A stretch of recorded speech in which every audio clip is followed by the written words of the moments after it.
you can see 1968. That's a map, and this map is in relationship to mining permits. So you sort of get an idea about how this works.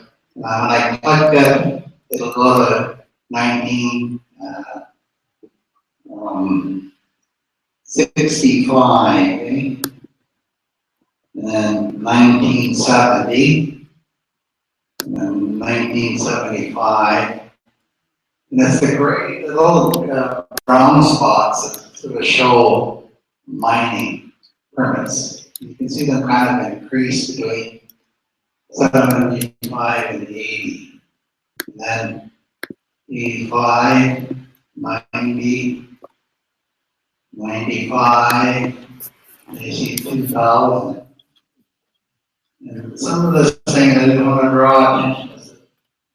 It's after Delgamoke, Aboriginal title. For people that don't really understand that, one of the government's initiatives is to try and alienate Indigenous proprietary interests through third-party alienation. So third-party alienation is either settlements in terms of homes and fee simple, but it can also include mineral permits, timber licenses, and other proprietary interests that we can say are third-party interests to Indigenous people. And mining is done. So in 2000, you can see the increase, and then you can see in 2005, just totally jumps, you know. And then you go to 2010, you know, then 2015. That's whereabouts we are right now in terms of mineral licenses. You have this done by using information from the provincial government. So that's exactly how it is right now, generally speaking. So you can see exactly from 2000 how it just, you know. So when you listen to people talking about mining problems, it's actually going to get worse rather than get better, you know, because the amount of things are. I guess one of the things that we need to do, and I never really talked about it that much this morning when I talked, is in terms of the economic impact that Aboriginal title does have. And I mean, in terms of proprietary interest inside this province, in our capacity to be able to put pressure on industry from actually investing in our territories. But we need to be able to talk to the right people. Right now, normally Indian bands, chiefs, and councils go and talk to the federal and provincial government. The very people that actually stole the land are actually the ones that are benefiting from these mining permits. Instead of putting pressure on the investment side of the equation. I mean, in terms of banks, in terms of credit rating agencies, and other institutions, because we've done that.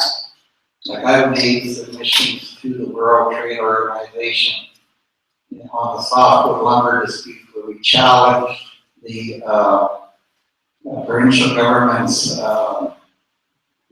ownership of the trees, saying that Indigenous people, when our property, our Aboriginal and treaty rights aren't recognized, that's an international trade subsidy. Which basically means that when they go and log trees in British Columbia, the fact that Indigenous people really have no decision-making or power in whether or not trees would be logged, and that we really receive no beneficial financial interest from those trees being logged, that naturally accrues as a financial subsidy to the mining company, because they didn't have to pay one of the original owners of those trees. And that's the kind of things a lot of people sort of scratch their head and why is that so? That's in regard to any natural resource globally. It's that you're supposed to pay the people who own it before you take it.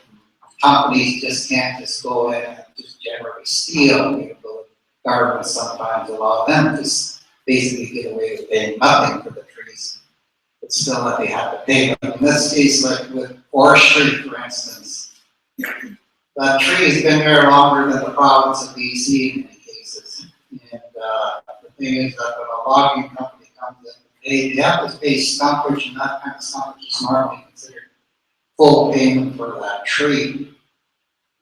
And that they can say we paid the public for that natural resource. And, but when you have a Supreme Court that recognizes that you have Aboriginal title, and you also have a constitution in the country that recognizes that the province is supposed to recognize the fact that you do have those proprietary interests, it becomes a trade subsidy. Because when they sell that tree without paying the original owners, then they're basically giving away that tree. So the person then can sell that tree down in Los Angeles for less than fair market value because they didn't have to pay the indigenous people that owned the tree to begin with. So that's what a trade subsidy is. If you understand world economics, you know that under their arrangements, the WPO is basically the institution, financial institution that was set up by these countries to stop subsidies. Because people are subsidizing food, subsidizing all kinds of things that try to corner the market of this and that. And so that's how when we went before them, we added this whole indigenous-based argument, they actually accepted these submissions at the World Trade Organization and at NAFTA because they actually realized that we had those proprietary interests. And after I met with them there, we also went to Ruddock, and we actually went to the Standard & Poor's, the credit rating agency in New York City, the ones that do the credit rating monitoring for Canada, and basically told them that this should affect the Canadian government's credit rating because they're getting away with selling natural resources in Canada without recognizing the Aboriginal title and rights of the indigenous people on whose territory they're taking things like these minerals out of the land. So those are additional arguments. I just want to say that we haven't really talked about that much, but they are a big club that you do have. And there's things like when you do block places like that. When you block things like that, you shouldn't just complain to the government. I say that you should also have a meeting with Standard & Poor's, credit rating monitoring agent for British Columbia. They actually have an office on Bloor Street in Toronto. The one that used to handle that portfolio was Sylvia Blair. And you just go there and tell them what you're doing. We don't agree with this kind of development, and we're not going to allow this to happen in our territory, and that you have to report that in your statements with regard to the British Columbia's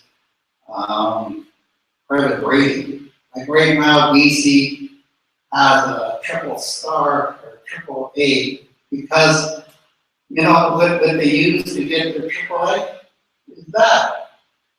Those things that you're looking at, all that gray stuff is what they call contingent assets of the province of BC, you know?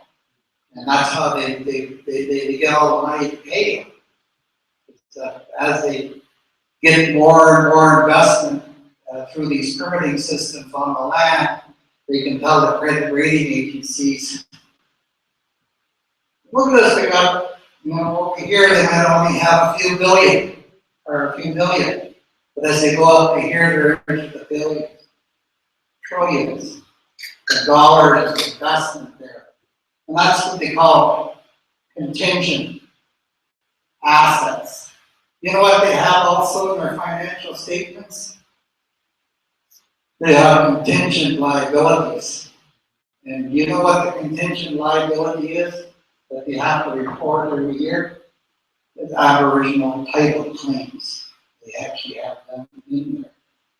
And they actually have all the different Indian treaty negotiations as being the way that they're managing to satisfy that ultimately they're going to wind up owning BC, because all the Indians are going to go in and negotiate an extinguishment treaty with the province of BC, and they're going to get back all the land. So that's how they treat it. So you need to understand we're at the contingency level, not the fixed level, because they've still barred us out of being a fixed asset, our fixed liability. These are contingent, liabilities. These are contingent assets that they got us at. And so the thing is that if you go to the credit rating agencies who actually also report back on the financial stability of these big companies that are investing, like Chevron and all these other people, that you say that you're not going to give in. They can't, like what Frida says, can't come into my land. But you tell that directly to these credit rating agencies, they're going to have to listen to you, because those credit rating agencies are really have to watch out for the credibility of the company. Because if you went and seen this movie, I forget what it's called. It had to do with the 2006 or 8 financial disaster in the United States. The credit rating agencies were seriously criticized because they didn't warn the American people about the banking and that housing mortgage problem that the United States had. Billions of people, a bunch of people lost billions and billions of dollars because of that. And they said that the credit agency was kind of negligent doing that. So they become very sensitive because their credibility is based upon being the honest information agency between the investors, the governments and everything else that's involved, banks and everything else. But indigenous people don't meet with them. I know when I met with Standard & Poor's in New York City and Wall Street, Wall Street, they are the first native they ever met. Then when I went to, and they actually told me I should be meeting with the credit rating agency in Toronto, because Toronto is where the provinces,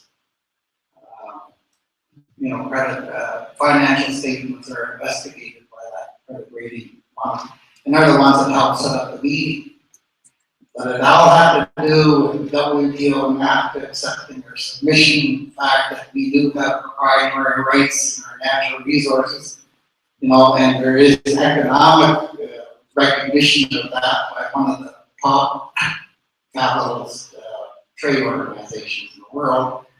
And then the credit rating agencies went along with that and said, okay, let's meet. But it has the real message.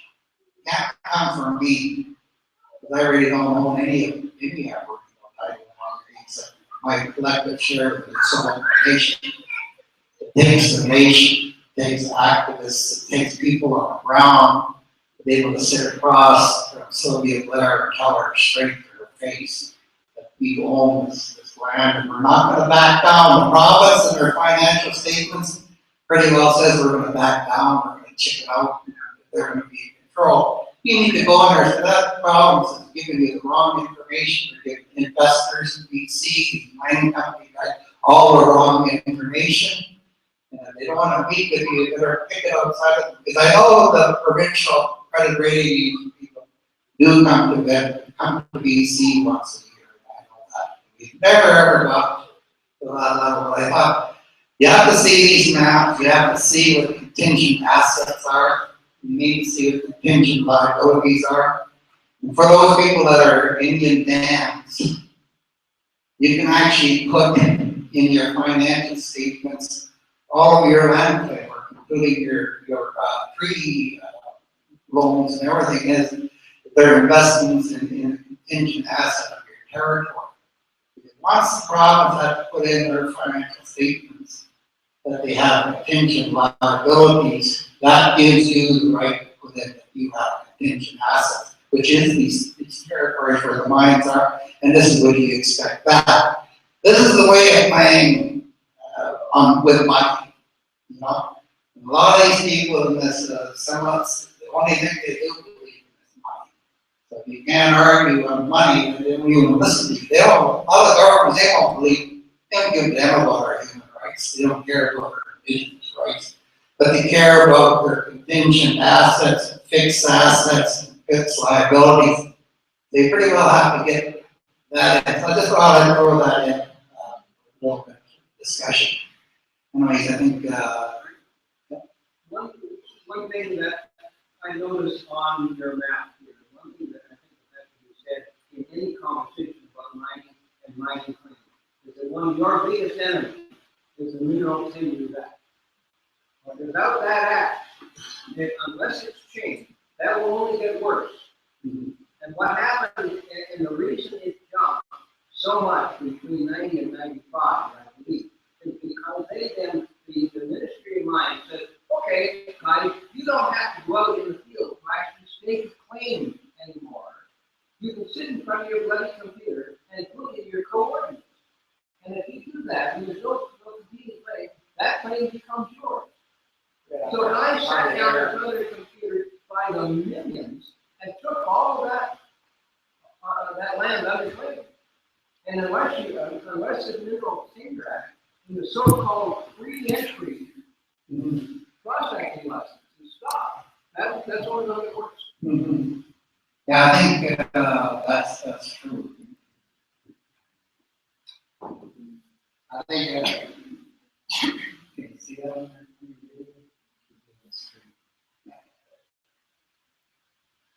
That's technology there.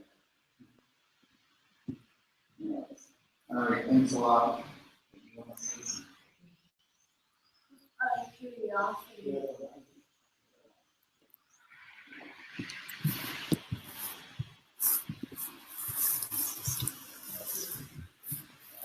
So, I think a lot of us are well aware that our human rights are not in concern. We're well aware that our health are not a high priority, and that the dollar is a high priority. And I put on wherever I could that we can't eat the dollar, we can't eat money, and that's where we're going. We've done what we could to show our kids how to go out and harvest off the land. This is something I'm thinking as I'm listening here. And that they need to be able to know how to feed themselves. With all this business of climate change and the droughts, the floods, the fires, all of these things that are going on, that is disaster. And we are really at the point of not if, but when it will happen. And we need to start putting pressure. And if it means that we have to stand up and talk to Canada, and while we have the right honorable Trudeau there might be something that could be done. Otherwise, we as the people, for our families and our children and those yet to come, need to do what we can about that. So it's a thought that kind of plays in my mind. Our food chain is in the highest percentage of risk right now. So, and after we're gone, that's it. In the meantime, we could be trying to do something to save ourselves, to save our Mother Earth. Just want to put that out there. But when you mentioned this contingent liability and contingent assets, that really got my attention. So maybe there are banks that do that, list those on the financial or their fiscal statements, maybe they put them into their budgets. I'm a little bit familiar with some of those things, and I'd just like to know if that is being done somewhere. Like, can I talk to somebody? Yeah, you can talk to me. I just wanted to show maybe, because you're interested in it, I could just look one up on the board, just generally, what I'm talking about. I actually know whereabouts it is on my computer. I can find out. Easy government and financial statement. They've got a list of all the different years. Okay, that in the financial week, and it is aboriginal claims, and that's the financial statement there. You can see it, and it's for 2015. Then you go to the next page, and you'll see contingent assets of the BC financial statements, Article 27 in yellow there. And then when you go over to here, you'll see where it says aboriginal land claims. Okay? And it basically says that treaty negotiations between the province, Canada, and First Nations commenced in 1994. The province anticipates these negotiations will result in modern-day treaties, the boundaries and the nature of First Nation treaty settlements plans. Now, as of March 31st, 2015, there were 65 First Nations in various stages of negotiations, representing 2/3 of the Aboriginal peoples of British Columbia. And the final agreements are ratified by all the parties.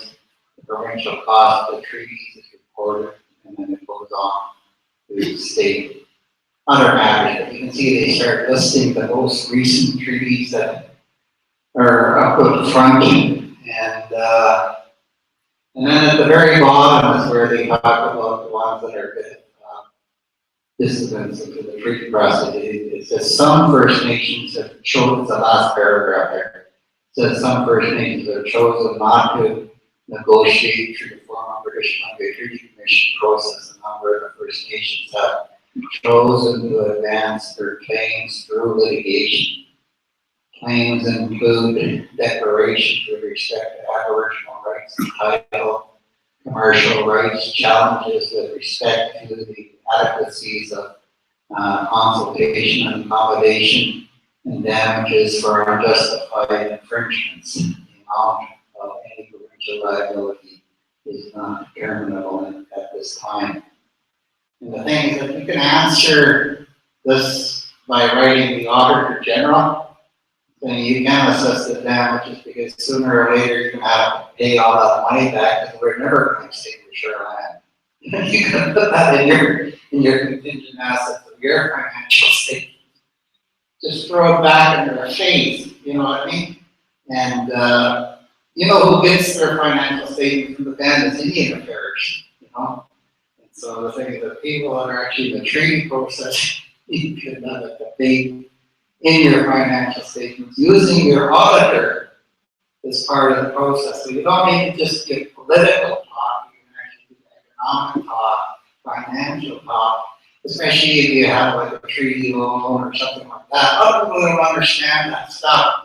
That you can argue financially, not just on word for word. And the fact that this stuff is in the statements every month, every year, means it gives you a right to talk about contingent assets. I know I had an argument with our financial auditor, Ms. Donald Hall, and Janice was there, when I was saying, can we put it in as contingent assets, and it was, her first motion was no, but after she realized what I was really saying, and she got back to her boss from the head of the charter company, they said, yeah, it is possible because they put it in as a financial liability, to put it in as a financial asset. So you need to talk to the auditor directly. Maybe that's problems, you need to get a copy of this and show, well, they put it in theirs, how come I can't put it in mine? You know? And that's as simple as that. And you can. Anyway, there's a lot of mention. So, I've been also saying, I want to see the audit. I want to see that audit. I want to see Canada's audit. And it's a lot of reading and a lot of it is nuisance, but there's information in there that can be useful. And this is very useful. Thank you. So, any auditor, like a man auditor, should be able to get this audit for us anytime at all. All we have to do is ask for it.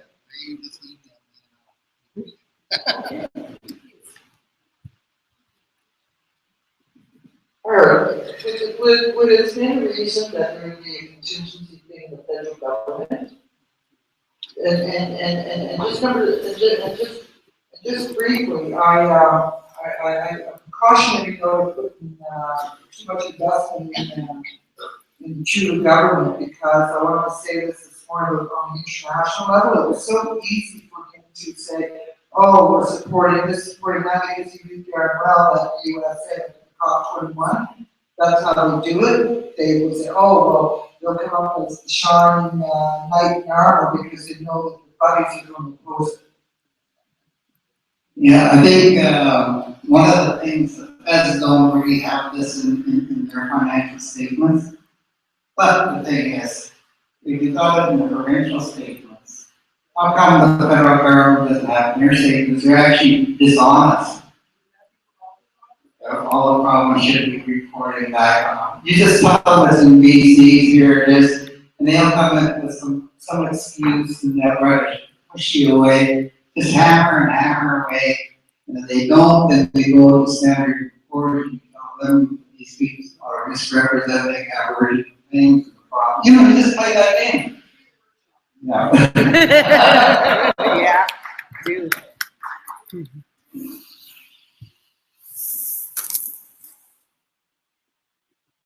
Judge Alice Abby, and I'm Shishwa by understand art. I understand what art is talking about. I am doing right now a master's in commerce, and I haven't completed it. But I wanted to ask them, are those licenses that are showing up there in our territory, or those actual mining activities that are going on now?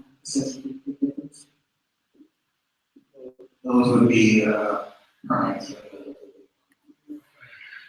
Those are permits, so those are, they're permitted to do that right now, but really they haven't started, but they are on the table. Okay. I don't want to really blow anybody's bubble, but I don't mean to disrespect anyone. But I think that our water is under attack, and it doesn't matter how much language we know. It doesn't matter how much skills we have to survive on land.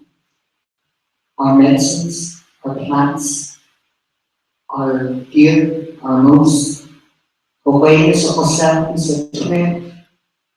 under attack because our water is under attack. And I keep telling this to the Chippewa chiefs. I don't know why you want to take over health in BC, but you're just taking over another bureaucracy. You take over bureaucracy after bureaucracy. It's not a system for our people. They're not our people's institutions. So it doesn't matter how much self-government or how much money or how much health or how much bureaucracies you take over, none of that is going to do you any good at the end of the day when our water's gone. So when you take a look, and those are permits for mining, take a look at the permits for water licenses in BC. China owns just about all of Fort Nelson area in all of those watersheds. It doesn't really matter if it's even just a little creek. They have a license to that because of LNG, liquid natural gas explorations that are going on right now in our territory.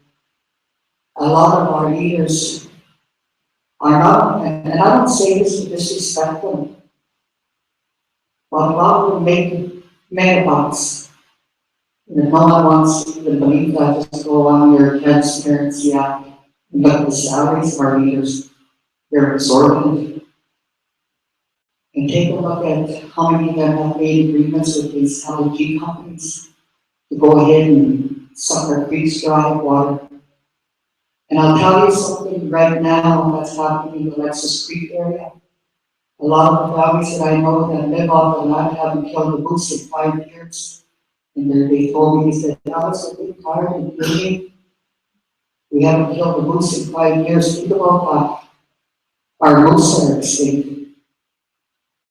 So it doesn't matter how many hides you can have. It doesn't matter anything. What really matters is the water. Because that's where everything comes from, is the water talks to our people. Where they did years and years ago. We've lost all of that.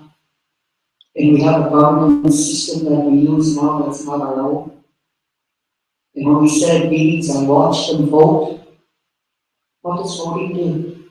It splits you. It splits you at the table, then you take that to the table, and then you go into our communities. And it splits our communities. I was fortunate enough to be raised by my mom. She never went to school. She couldn't read or write. She was raised by old people in our village, the old grandmothers. They hit her. They hit her when they came to take her to the residential school. And she raised him. My stepdad got killed when I was 6 months old. So she raised all of her family. She never had a check in her life. 5 cents was a lot of money to her. And I was fortunate enough to be raised in both worlds. To go out to the academic world, but to also keep in my head. My mom taught me. And I'll tell you that right now. I know my language. I can tamify. I can make a pair of moccasins. I can bury people in the right way, our way. I can look at the kids when they're born and they're called the Alienation. Oh, you don't have that strength inside of you. You have nothing. And it's our water, the Alienation. Our water. And I want to tell you something about these people that are out there demonstrating and protesting. And they might be called troublemakers or whatever you want to call them and label them.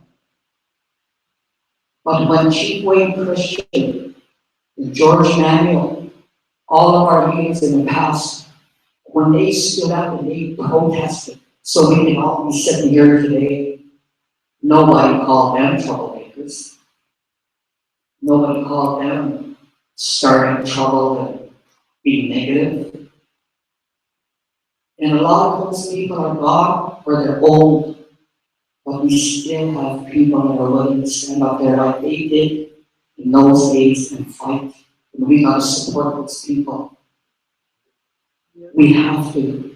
And in these meetings, what we should be doing is passing around something. So you can get 50 cents and donate for these people, because they don't work. They're out there trying to protect the water.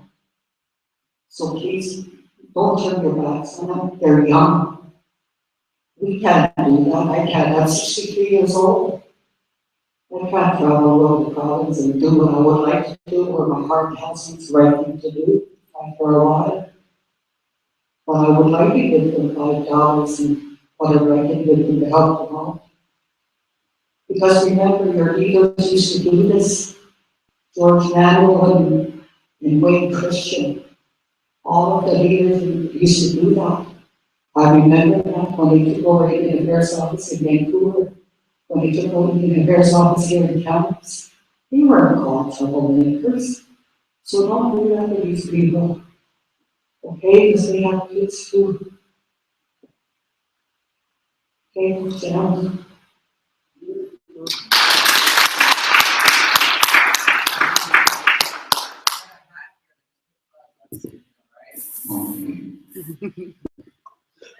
Like, she said, I met people in Jam and different bands that would, telling me they raised, money, for my dad when he was, in the struggle way back in the 1950s and 60s. That when he was going to Ottawa, they had to buy him a suit and had to buy him a train ticket. In those days, they wouldn't have planes. To go to Ottawa to talk to the Senate committee, all that stuff was all recorded. But in those days, there was no such thing as core funding or flying in jets and stuff like that. To a certain extent, we got a lot of very well funded organizations. And like I said before, not criticizing them, but when it comes right down to who is really pressing for change, it's people like Frida and people with Soy and Kanahus and a lot of the younger activists like people, they get more pressure, put more pressure on the system and create more change than the people that get $5 to $10 million in terms of government funding for core operations of organizations. And I just wanted to acknowledge what you're saying in that respect. Anyways, did you want to run a quick video and open the day?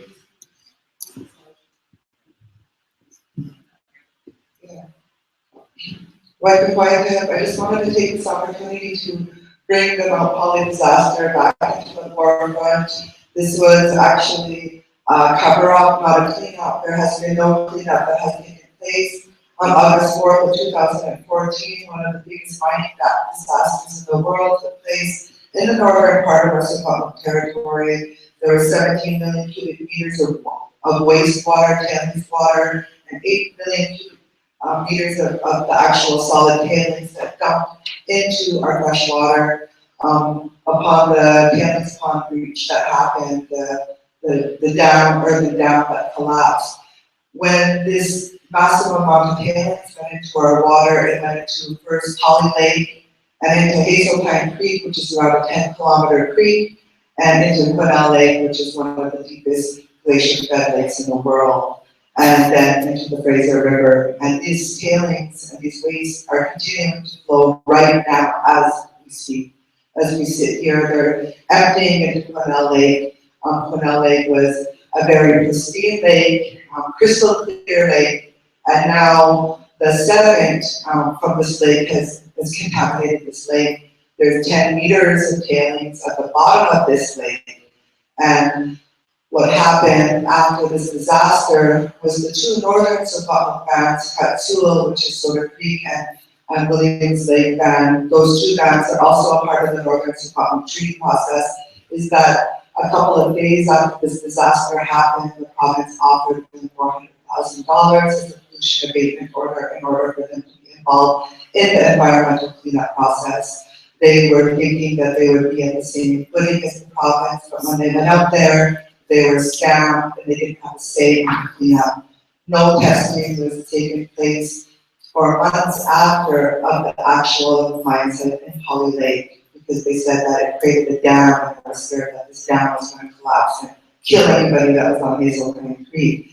Myself, my Uncle Henry, and a group of us had went to Hazeltine Creek. This was 14 days after the disaster, and you can see how the tailings is coating the Hazeltine Creek right there. They tried to put it out in the media that they were doing a cleanup, or they were cleaning up the solids off of the Hazeltine Creek area, that they were setting up sediment, ponds and sediment traps, but the sediment traps were actually just black rolls of plastic that they staked up on the side of the creek, and it was, when we went, the plastic was completely laying on the ground, like it didn't collect any sediment, or like sediment meaning tailings, and tailings including all the toxic material, mercury, copper, selenium, things that are there affecting the aquatic life. So you see this is coming out of the sediment ponds that were set up. They have these culverts and they've been discharging and thinking that the sediment ponds were helping, or actually convincing the public that the sediment ponds were happening, or were helping in collecting some of that tailings from going into our fresh water, but it wasn't.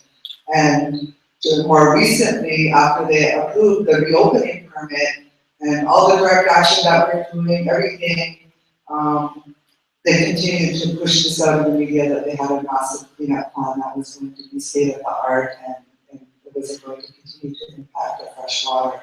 And so now we're here and they just approved a discharge permit. So when they approved this discharge permit, what they're saying is that those culverts and those sediment ponds, all those tailings from the newly collected tailings that were being put into an open pit mine on site, which was a Springer pit. Okay, just let me go forward. The first permit that they issued after the Mount Polley disaster was a reopening permit.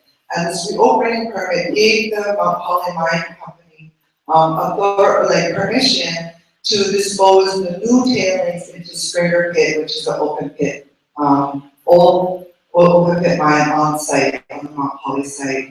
So that was filling up, so they said they needed a discharge permit to discharge some of that new water waste from that tailings. So they were told they needed to put it to a treatment plant, but what they got was a cheap little treatment unit that they just ordered online, and it got delivered to the site, and this treatment plant, and what they said is because Hazeltine Creek is no longer a fish-bearing creek, that now they can dispose and discharge not drinking water standards and not aquatic life standards. So they're putting that right into Canal Lake, not up to standards. And they're counting on the dilution zone, which is 130 meters away, to do their testing in order to fit within those guidelines. And this is what really needs to be addressed, because they're really putting it out in the public that this discharge that's happening right now is safe for our salmon, is safe for the aquatic life. And we need people to be aware of this, because Mount Polley is going to be applying for a full opening permit for their operations. What we discovered also is that this doesn't need to really go to anybody high up in the government to approve these permits. They're going to so-called statutory decision makers.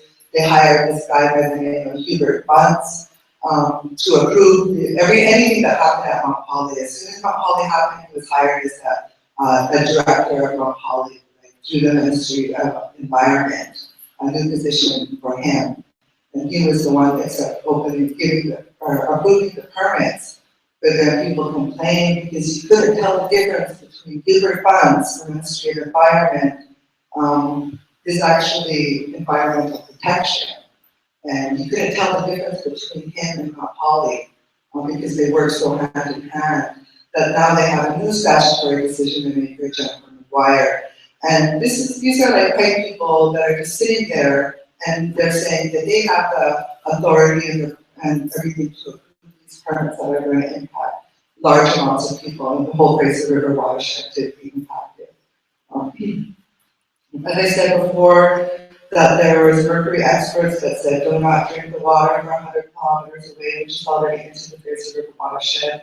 The two bands had signed a cooperation agreement, or some kind of revenue sharing agreement with Mount Polley prior to the disaster, which they thought they were going to be making big cash, but they ended up getting $4,000 a year for the whole band for that money.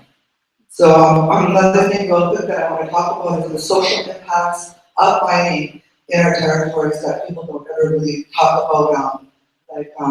Our elder here has talked about, or talking about the split that this causes within our community is that, you know, we're here for the water, and the people that are accepting the money with the bans are so fiercely aggressive to us as Samoan mothers for standing up for our territory. We are attacked on a constant basis.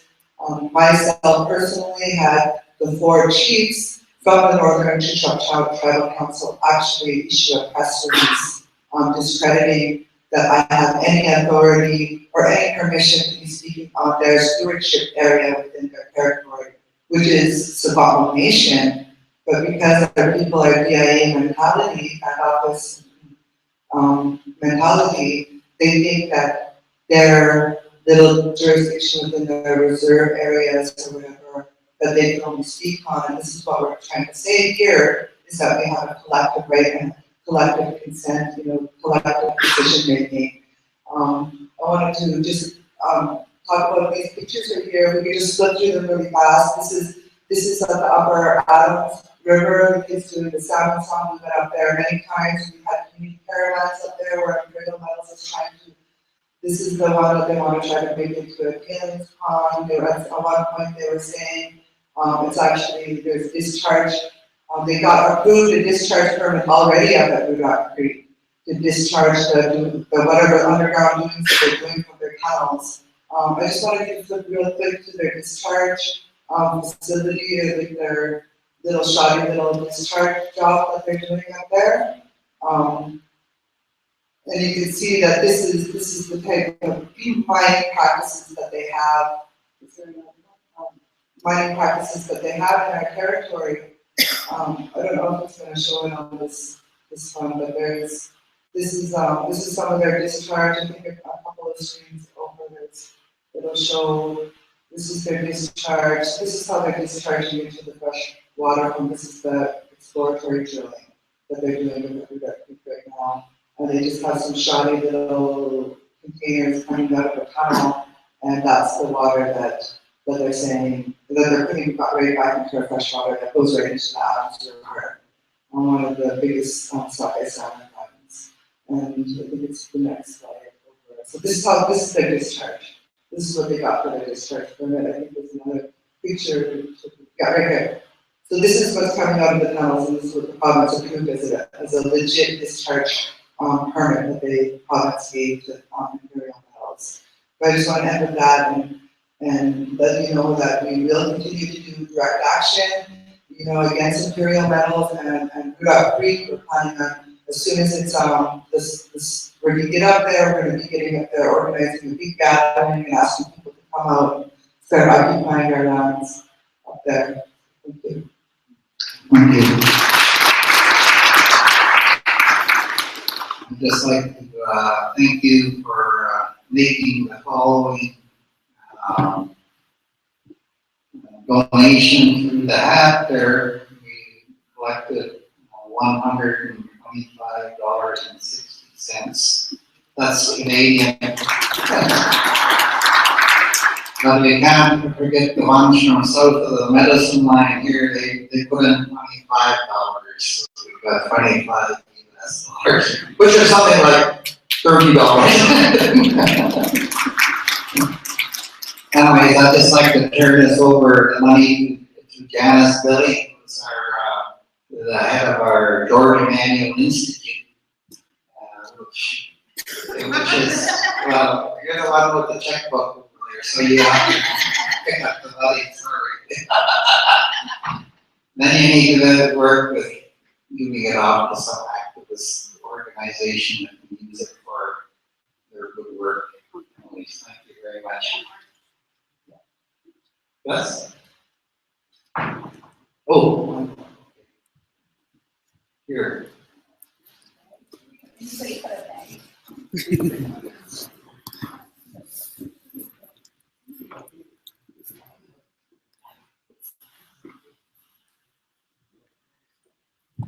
Good afternoon.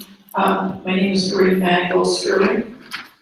I'm from the Alienation Ajax, and I'm not speaking on their behalf.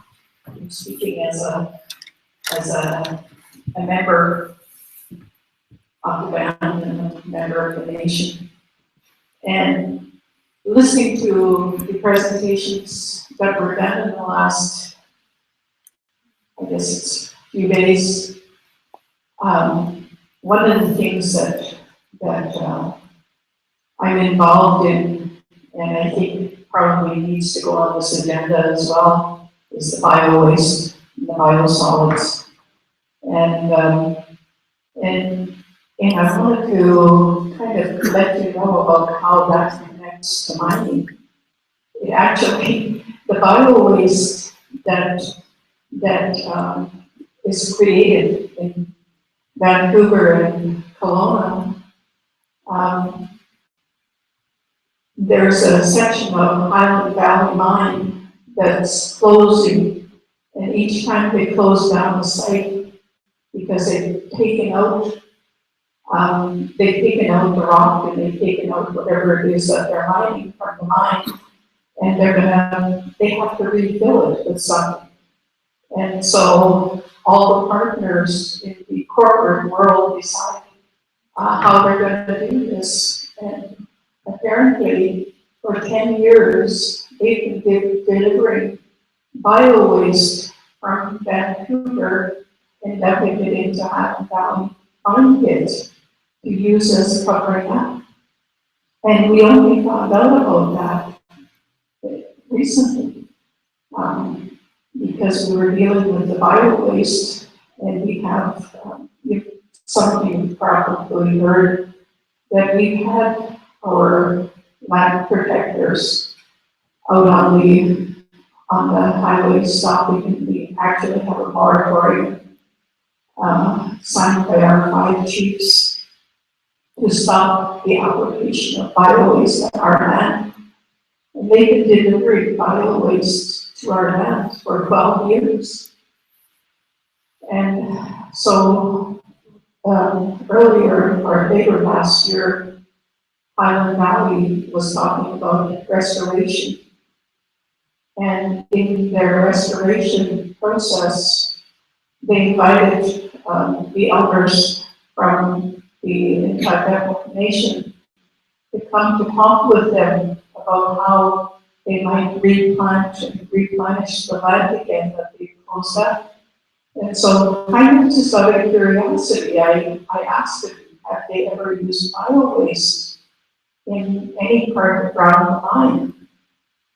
And I was horrified to find out that they had 10 years of bio-waste. And only when our moratorium came up did they stop bringing the bio-waste and putting it into the pits. And so they're asking us, how do we replant the traditional plants back on this land? And so I told them that one of the things that I didn't want to do was to have people saying that we could plant all of our edible plants and foods on the land where the bio-waste was poured. And so there's this big discussion now about, because in that particular area, 40, even 50 years ago, I think pushing there. I think pushing in all that area, along with my in-laws and my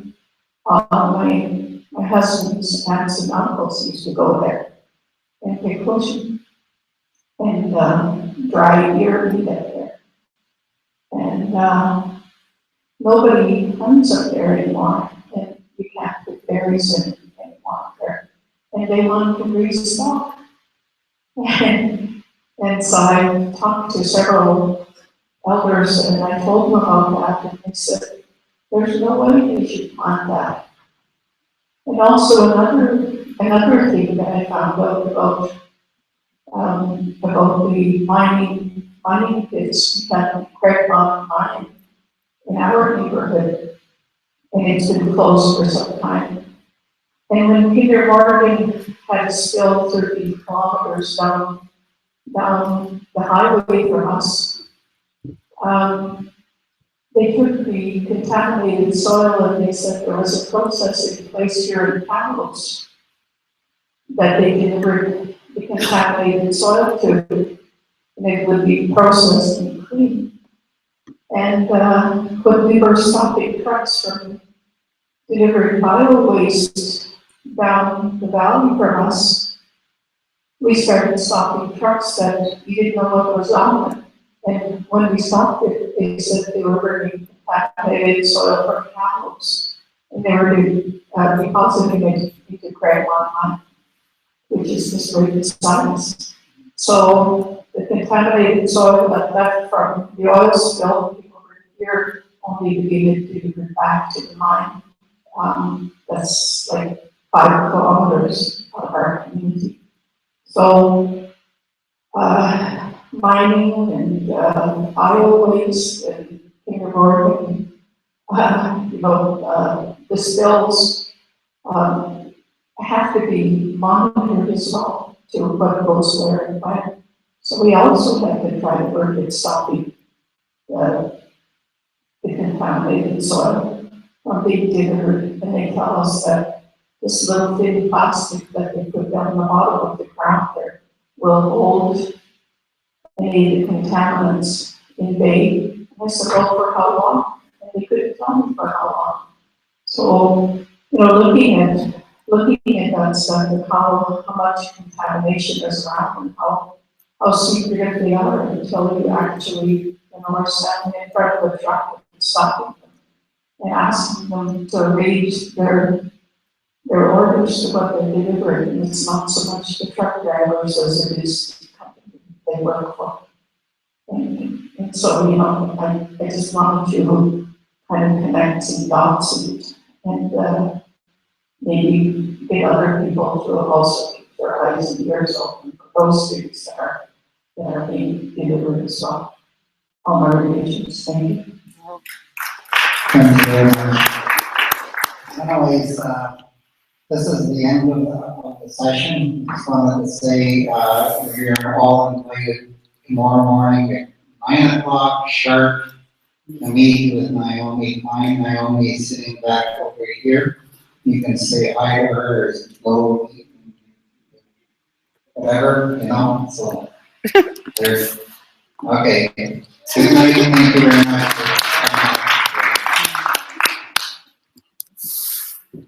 We'll be back tomorrow with more live broadcasting. Thanks for tuning in, and really thanks for your patience while I learned how to live stream on site. Ciao for now.